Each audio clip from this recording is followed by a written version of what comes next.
इस तस्वीर में दिख रहा इंसान आपको एक सिंपल साउथ अफ्रीकन सोल्जर दिख रहा होगा, जिसका हंसता हुआ चेहरा देखकर आप कभी भी इसके दरिंदगी का अंदाज़ा नहीं लगा सकोगे। अगर आप हिटलर और स्टालिन जैसे लोगों को ब्रह्म लीडर्स के तौर पर देखते रहे हो, तो बेशक आप आईडी अमीन को अब तक नहीं जानते होंगे। इसके क्रूर कर्मों की लिस्ट बहुत लंबी है, लेकिन इसका सबसे घिनौना काम था इंसानों का मांस खाना। जी हाँ, ये जिन लोगों को मारता था तो कभी कभी उनके मांस को कच्चा खा जाता था, या फिर लाशें से घंटा बातें करता हुआ उन्हें के साथ सो जाता था। 70 के टाइम में मौत का दूसरा नाम था ईडी अमीन। इसने हथियार रखने के लिए युगांडा में बिल्डिंग बनवाई, लेकिन यहाँ हथियार नहीं रखे गए। यहाँ रखे गए आईडी अमीन के बंधक, जिन्हें वह बुरी तरीके से मारता पीटता, उनका खून बहता और अंत में उन्हें काट देता या बिजली से इलेक्ट्रीफाई करवा के मार देता। इसका बंदी कोई भी हो सकता था, चाहे वह इसका रिवलरी हो या इसका अपना ही आदमी या सोल्जर। इसके पागलपन का अंदाज़ा आप ऐसी बात से लगा सकते हैं कि इसने अपनी चौथी पत्नी से तलाक लेने के 1 साल बाद उसे प्रेगनेंसी की हालात में इसी कारागार में बुलाकर काट कर मार डाला। इसने अपने 8 साल के डिक्टेटरशिप में 5 लाख से ज़्यादा लोगों को ब्राह्मी से मार डाला। आईडी अमीन का जन्म 1925 में कोबोको नाम के एक जगह में हुआ था। अमीन के पिता का नाम एंड्रियास नया भी था, जो रोमन कैथोलिज्म से इस्लाम में कन्वर्ट हो गया था, और उसने अपना नाम अमीन दादा रख लिया।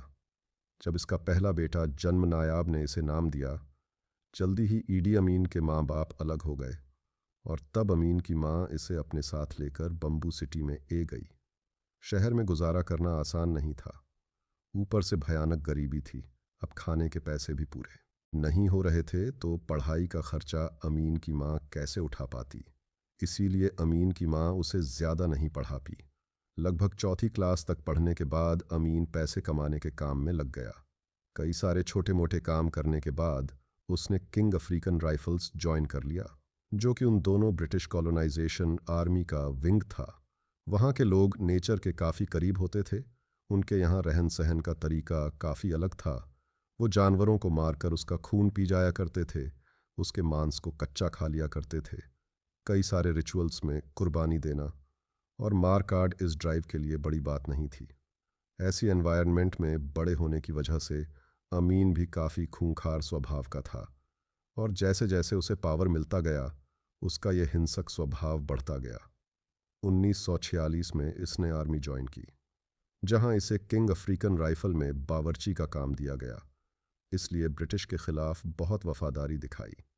इसके क्रूर व्यवहार को देखते हुए ब्रिटिश ने इसे आर्मी ट्रेनिंग देनी भी शुरू कर दी। अंग्रेज़ को लगा कि एक लोकल आदमी जो अपने देश के लोगों के प्रति इतना क्रूर है, वो इनके आर्मी में सोल्जर का काम अच्छे से करेगा।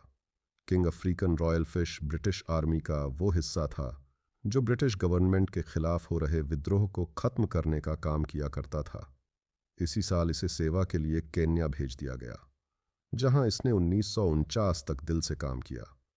अमीन की लंबाई तकरीबन 6 फुट 4 इंच की थी, और ये दिखने में भी काफ़ी हटा-कटा था, जिसकी वजह से ये दूसरे किसी भी साधारण व्यक्ति से काफ़ी मजबूत दिखाई देता था। ब्रिटिश ने इसकी वफादारी और उसकी कद काठी देखते हुए से रंग भी खेलने और वेट लिफ्टिंग करने की ट्रेनिंग भी दी। ब्रिटिश आर्मी में काम करने के दौरान ये 1951 से लेकर 1960 तक हैवी वेट चैंपियन रहा।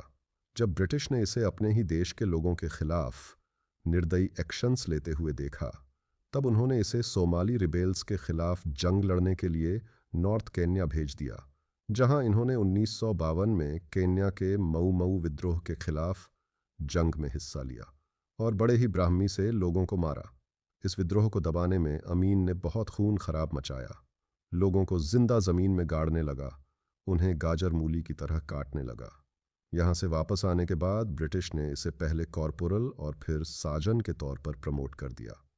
अमीन को लगातार ब्रिटिश गवर्नमेंट की और वफादार देखकर 1959 में उसे सेकंड क्लास रैंक का वारंट ऑफिसर बना दिया गया, जो उसे वक्त ब्लैक अफ्रीकन के लिए हाईएस्ट आर्मी पोस्ट मानी जाती थी। इसी साल अमीन युगांडा वापस आया और 1961 में से कमीशन ऑफिसर बना दिया गया। यह डेजिग्नेशन अब तक केवल 2 ही अफ्रीकन को दिया गया था।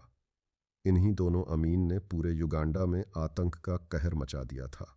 इसके खूंखार स्वभाव पूरे देश में हो रहे थे। 1960 खत्म होते होते इसने पूरे युगांडा पर अपना सिक्का जमा लिया था। कहते हैं कि शैतान हमेशा जोड़ी में रहता है, और ऐसा ही कुछ हुआ। युगांडा में भी अमीन और ब्रिटिश आर्मी के एक ही रैंक ऑफिसर मिल्टन ओ बोट की मुलाकात हुई। इन दोनों ने ही ब्रिटिश कॉलोनियल आर्मी में काफ़ी नाम कमाया था और अपने ही लोगों को ब्रिटिश के खिलाफ मार दिया था, जिससे इनकी लॉयल्टी पर ब्रिटिश को और विश्वास था। इसी वक्त इन दोनों ने मिलकर अफ्रीका से सोनी और हाइवरी, जिसे हाथी का दांत कहते हैं, उसकी स्मगलिंग शुरू कर दी। क्योंकि दोनों ही हाई रैंक ऑफिसर्स थे, तो इन्होंने इसका फ़ायदा उठाते हुए अंग्रेज़ी कारतूस से बुलेट्स और गन्स की भी स्मगलिंग शुरू कर दी, जिससे कि ये बहुत पैसा कमाने लगे थे। 1960 ख़त्म होते तक ब्रिटिश ऑफिशल्स को इनके कारनामों पर शक हो गया था, तो उन्होंने ब्रिटिश पार्लियामेंट से इन दोनों की जांच की मांग की थी, लेकिन तब तक बहुत देर हो चुकी थी। पूरा युगांडा अपने फ्रीडम को लेकर सड़कों पर उतर आया था, और इसी बात का फ़ायदा उठाते हुए बोट ने अपने आप को एग्जीक्यूटिव प्रेसिडेंट अनाउंस कर दिया और लोगों में फ्रीडम का होप जगाने लगा। वही आईडी अमीन इस दौरान युगांडा छोड़कर भाग निकला। 1962 में युगांडा को आज़ादी मिली और मिल्टन ओबोट इस देश का प्राइम मिनिस्टर बना और आईडी अमीन डिप्टी कमांडर बनाया गया। 1964 में आर्मी पर अमीन के प्रभाव को देखते हुए इसे कमांडर ऑफ आर्मी बना दिया गया, और इसी दौरान ओपो ने युगांडा की प्रेसिडेंट सीट हासिल कर ली। इस पोस्ट पर अमीन ने 6 साल काम किया, जिसके बाद 1970 में इसे कमांडर ऑफ जो फोर्सेस बना दिया गया। इस वक्त तक आईडी अमीन और युगांडा के प्राइम मिनिस्टर मिल्टन के बीच बेहद गहरी दोस्ती थी, लेकिन वह बोट के प्रेसिडेंसी हासिल करते ही अब अमीन का दिल जलने लगा। एक वक्त पर दोनों दोस्त रहे थे, ऐसे में अमीन को बोट के अंदर काम करना कैसे मंजूर होता। इधर बोट ने अपना दिमाग में एक वहम पाल रखा था कि अमीन कभी भी उन्हें धोखा नहीं देंगे, पर ऐसा था नहीं। अमीन और वो बोट दोनों ही पावर और पैसों के लिए भूखे थे। ऐसे में अमीन को बोट के अंदर रहकर काम करना पसंद नहीं आ रहा था। आईडी अमीन मिल्टन को हटाकर युगांडा के प्राइम मिनिस्टर बनने का सपना देख रहा था, पर मिल्टन के रहते ऐसा पॉसिबल नहीं था। ऐसे में अमीन ने सत्ता के लिए अपनी ताकत बढ़ाना शुरू कर दिया। लगभग एक दशक तक आर्मी को लीड करने के बदौलत अमीन ने आर्मी को पूरी तरह से कंट्रोल में ले लिया था, जिसके लिए उन्होंने कवा लेब्रा साउथ सुडानिस जैसे माइनॉरिटी एथनिक ग्रुप के लोगों को फोर्स में शामिल करना शुरू कर दिया। वो इन लोगों को ट्रेन करता, पर्सनली उनके साथ उठता बैठता और पूरे फोर्सेस को अपने पक्ष में करने की कोशिश करता। अमीन ने 1968 तक आर्मी के अंदर अपने लोकल लोग जो नील रीजन के थे, उन्हें काफ़ी बड़े संख्या में भर्ती कर लिया। लगातार माइनॉरिटी को ट्रूप में रिक्रूट करने की वजह से युगांडा की सारी फोर्सेस में अब माइनॉरिटी की संख्या बढ़ चुकी थी। ये मैनर्स अमीन को भगवान से कम नहीं मानते थे। इसके बाद मौका पाते ही 1969 में बोट के ऊपर अमीन ने जानलेवा हमले की कोशिश भी की, लेकिन ये कोशिश नाकाम रही और बोट सतर्क हो गया। इस हमले के ठीक बाद बोट को अमीन को सारे फोर्सेस का हेड बनाना उनके लिए भारी पड़ सकता है, और इसीलिए उसने अमीन को डिमोट कर दिया और अब अमीन सिर्फ आर्मी का हेड बना दिया गया। इस फैसले ने अमीन को और ख़तरनाक बना दिया। अब उसके जीने का मकसद बन गया था वो बोट को जान से मारकर ख़त्म करना और युगांडा की कुर्सी हड़पना। इस बीच अमीन आर्मी हेड रहते हुए अपने बटालियन से मिलता, उनके साथ खाता पिता और उनसे अच्छे रिलेशंस बनाता। इतना ही नहीं, डिमोशन के दौरान वो आम जनता के बीच जाता, जहां वह उनके दुख दर्द को सुनता और उनसे वादा करता कि वो उन्हें सुखी बनाएगा। आम जनता और माइनॉरिटी को आर्मी के लिए बहस करके वो उनकी लॉयल्टी भी जीत रहा था। वह लोगों को धीरे धीरे बोट के सरकार के खिलाफ भड़काने भी लगा और आम जनता का मसीहा बन बैठा, क्योंकि बोट की इमेज पहले से ही जनता के बीच अच्छी नहीं थी और ऊपर से इनके इस तस्करी की कहानी भी जनता को पता थी। ऐसे में जब बोट के दोस्त अमीन खुद ही जब उसकी बुराई करने लगा, तो लोगों को पूरा यकीन हो गया कि वो बोट एक करप्ट नेता है और युगांडा को उससे मुक्ति दिलानी है। ऐसे में बोट 25 जनवरी 1971 को सिंगापुर में हो रहे आर्म वेल्थ समिट मीटिंग को अटेंड कर रहे थे। तभी युगांडा में अमीन ने अपने वफादार ट्रूप के सहारे एयरपोर्ट के सारे रोड्स को ब्लॉक कर दिया। बोट की खराब इमेज थी ही, ऊपर से जब अमीन ने सत्ता की कमान अपने हाथ में ली तो लोगों ने आईडी अमीन को ही अपना नेता मान लिया। 1971 को अमीन खुद को युगांडा का राष्ट्रपति घोषित करते हुए कमांडर ऑफ आर्मी बन गया था। और तब शुरू होता है, इसने सबसे पहले बोट को देशद्रोही और गद्दार बताकर मार दिया और उसने ये घोषणा करवा दी कि जो भी लोग बोट को सपोर्ट करेंगे उन्हें मार दिया जाएगा। यदि अमीन ने प्रेसिडेंट बनते ही कई तरह के बदलाव शुरू कर दिया, गवर्नमेंट हाउस का नाम बदलकर डेट कमांड पोस्ट रख दिया, फिर इन्होंने देश के intelligence agency general service unit का नाम बदलकर स्टेट रिसर्च ब्यूरो रख दिया, जिसका हेडक्वार्टर कैम्बाला में रखा गया, जहां आगे जाकर लोगों को टॉर्चर किया जाने लगा।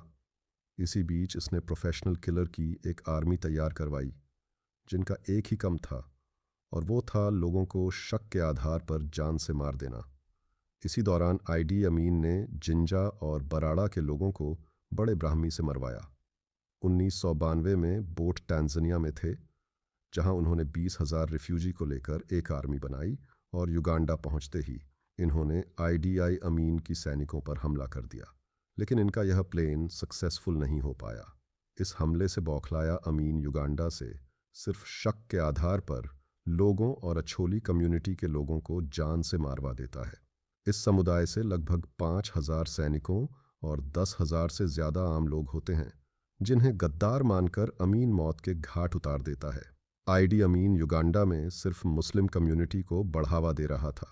किसी भी दूसरे रिलीजन या कम्युनिटी को मानने वाले लोग या तो मार दिए जाते थे या उन्हें जेल में डालकर टॉर्चर किया जाता था।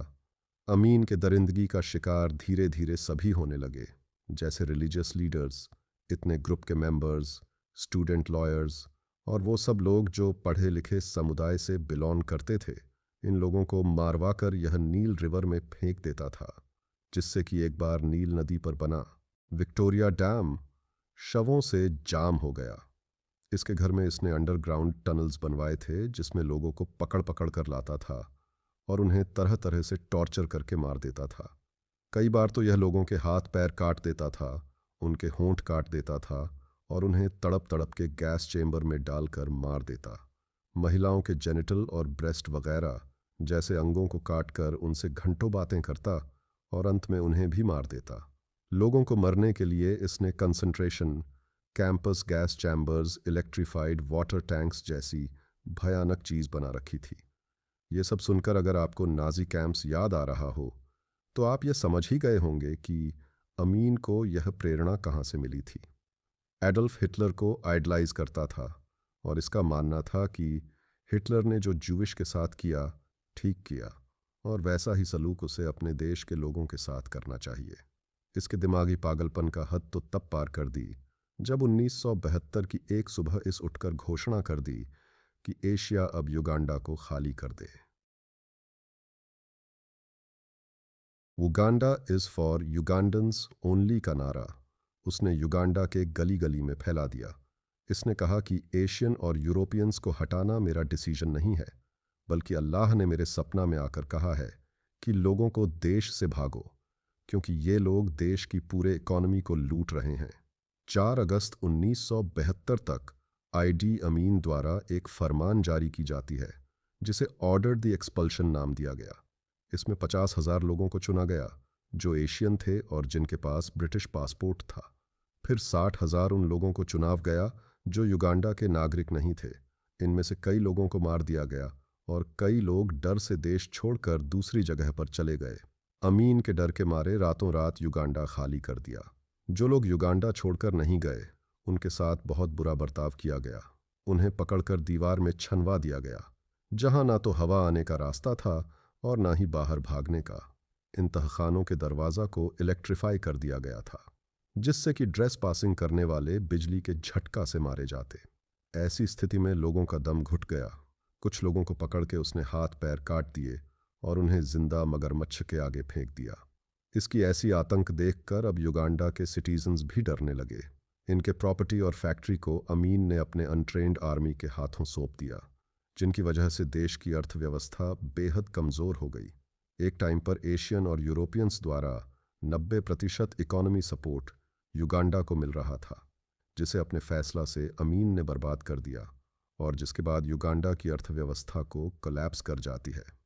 अभी तक युगांडा में जो कुछ हो रहा था उसे बाहर के काफ़ी कम देश जानते थे, बट 1955 में अमीन ने युगांडा के फाइनेंस मिनिस्टर एमैनुअल ब्लायो वखवेया को और 1977 में युगांडा के हेल्थ मिनिस्टर हेनरी कैम्बा को कंट्री से एग्जाइल दे दिया। इसके बाद ये दोनों लंदन में आकर सेटल हो गए, जहां इन्होंने एक बुक लिखी जिसका नाम था अ स्टेट ऑफ ब्लड। इस किताब में कीम्बा ने अमीन द्वारा किया गए कई सारे घटनाओं का खुलासा किया। वही दूसरी ओर 1976 में अमीन ने खुद को प्रेसिडेंट फॉर लाइफ डिक्लेयर कर दिया। शुरुआत में अमीन को वेस्टर्न कंट्रीज से काफ़ी मदद मिल रही थी। एक समय में इजराइल और जर्मनी भी इनके काफ़ी अच्छे दोस्त थे। जब ओबोटे युगांडा के प्रेसिडेंट बने तो उन्होंने 80 ब्रिटिश कंपनी को गवर्नमेंट के अंदर कर दिया, जिससे वेस्टर्न कंपनीज को ओबोट से खतरा महसूस होने लगा, क्योंकि इनके इस डिसीजन में यूएसएसआर की फ्लेवर नज़र आ रही थी, जो कई कैपिटलिस्ट कंट्रीज़ को बिल्कुल मंजूर नहीं था। और इसी कारण से ये सभी देश अमीन के प्रेसिडेंट से सहमत थे। अमीन के इनिशियल प्रेसिडेंशियल देश में इजराइल और यूनाइटेड किंगडम ने फोर्स और फाइनेंशियल सपोर्ट दोनों ही तरह से मदद की। जिसके बाद 1971 में यदि अमीन दोनों ही कंट्रीज़ में एडवांस मिलिट्री इक्विपमेंट की सहायता मांगने गए, बट दोनों ही देश ने वेपन्स देने से मना कर दिया।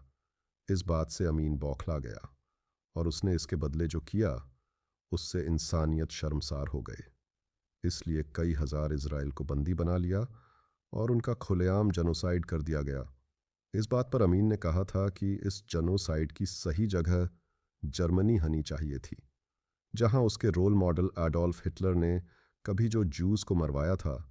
जब युगांडा द्वारा इंडियन को देश से बाहर कर दिया गया तो भारत भी खफा हो गया और यही काम यूनाइटेड किंगडम ने भी किया, जिसके बाद दोनों ही देश ने युगांडा से इकोनॉमी रिलेशन तोड़ दिए।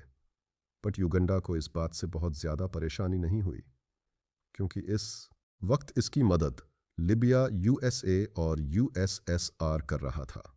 1973 में सोवियत को युगांडा में इंटरेस्ट नज़र आने लगा, क्योंकि इस समय पर केन्या टांजानिया वेस्टर्न इन्फ्लुएंस में था और इसे बराबर करने के लिए यूएसएसआर टांजानिया में चाइनीज़ इन्फ्लुएंस लाना चाहता था। जिसके बाद सोवियत यूनियन युगांडा का सबसे बड़ा आर्म्स सप्लायर बन गया। 1977 में अमीन के अत्याचारों से परेशान होकर युगांडा लाइब्रेशन मूवमेंट के लोग, जो कि युगांडा आर्मी के सोल्जर थे, उन्होंने ऑपरेशन मफूता मिंगी शुरू किया, जिसका एकमात्र एम था आईडी अमीन की सरकार को ख़त्म करना। इस ग्रुप को युगांडा की बिजनेस फैमिली सपोर्ट कर रही थी। इस लड़ाई से आईडी अमीन को काफ़ी चोट आई थी, लेकिन उसने किसी तरह अपनी प्रेसिडेंसी बचा ली। लगातार देश के अंदर बढ़ते हुए तनाव के माहौल का जिम्मेदार कई लोग अमीन को मान रहे थे। वही यू के कई जाने माने चेहरे जैसे बिशप लुवुम मिनिस्टर्स ओरेयमा ओबोटे उफुम्बी को जब अमीन द्वारा मरवाया गया तो हालात और बदतर हो गए। आर्मी से पकड़ छुटने की वजह से अमीन अदृश्य को मानते थे और 1978 में अदृश्य का कार एक्सीडेंट हुआ तो उन्हें इलाज के लिए कायरो जाना पड़ा। इनके युगांडा से बाहर निकलते ही अमीन ने इन्हें vice president minister of defence और मिनिस्टर ऑफ आर्म्स अफेयर्स के डेजिग्नेशन से निष्कासित कर दिया, जिसके बाद लोगों में यह बात फैल गई कि अदृश्य के एक्सीडेंट के पीछे अमीन का ही हाथ था। देश के अंदर ही अमीन के फॉलोअर्स की संख्या काफ़ी कम हो चुकी थी और जब अदृश्य से उनकी पावर छन ली गई तो उनके कई आर्मी फॉलोअर्स ने अमीन के खिलाफ बगावत कर दी, जिससे युगांडा के फोर्सेस में ही वॉर शुरू हो गई। जहां अमीन के सोल्जर्स अदृश्य के फॉलोअर्स पर भारी पड़ने लगे, तब अपने लोगों का ध्यान भड़काने के लिए अमीन इन रेबल्स को टांजानिया के बॉर्डर्स पर लाकर खड़ा कर दिया। इसके बाद अमीन ने टांजानिया पर हमला कर दिया, लेकिन इस बार अमीन की यह तानाशाही उसे पर भारी गई। टांजानिया आर्मी ने युगांडा की आर्मी को मुंहतोड़ जवाब दिया और कुछ ही हफ्तों में उन्होंने कंपला को कैप्चर कर लिया। जब देश पर मुसीबत आई और टांजानिया का कब्जा युगांडा पर हो गया, तब ऐसी स्थिति में अमीन देश को अपने हाल पर छोड़कर भाग निकला। युगांडा से भागकर लिबिया पहुंच, जहां किसी तरह ये 1 साल तक छुपा रहा। उसके बाद सऊदी अरब चला गया। सऊदी अरब की रॉयल फैमिली ने इसे संरक्षण दिया, लेकिन सऊदी की सरकार ने उन्हें किसी भी तरह के पॉलिटिकल एक्शन से दूर रहने को कहा, ताकि अरब सरकार पर किसी भी तरह का सवाल ना उठाया जाए। जिसके बाद अमीन ने यहाँ लगभग 10 साल गुजारे। 1989 को इन्होंने बिना किसी को जानकारी दिए सऊदी अरेबिया छोड़कर अपने बेटे के पास सेंट्रल अफ्रीका चले आए, जहां उन्होंने युगांडा को वापस जीतने के लिए एक रेबल्स फोर्स का गठन करने लगे। बट इन्हें जल्द ही जायर की सरकार ने अपने हिरासत में ले लिया और इन्हें सऊदी वापस भेजने लगे, क्योंकि इन्होंने सऊदी के नियम कानून का उल्लंघन किया था। इसीलिए सऊदी अरब अब इन्हें रखना नहीं चाहता था। बट जब सारे कंट्रीज़ ने इन्हें अपने पास रखने से मना कर दिया, तो सऊदी अरब ने इन्हें वापस से अपने देश बुलाया, जहां इन्होंने अपनी पूरी ज़िंदगी इस शर्त पर गुजारी की अब ये कभी भी किसी भी तरह के पॉलिटिकल एक्शन में नज़र नहीं आएंगे। सऊदी अरब में रहते हुए ही अमीन की मल्टीपल ऑर्गन फेलियर की वजह से 2003 में मौत हो गई।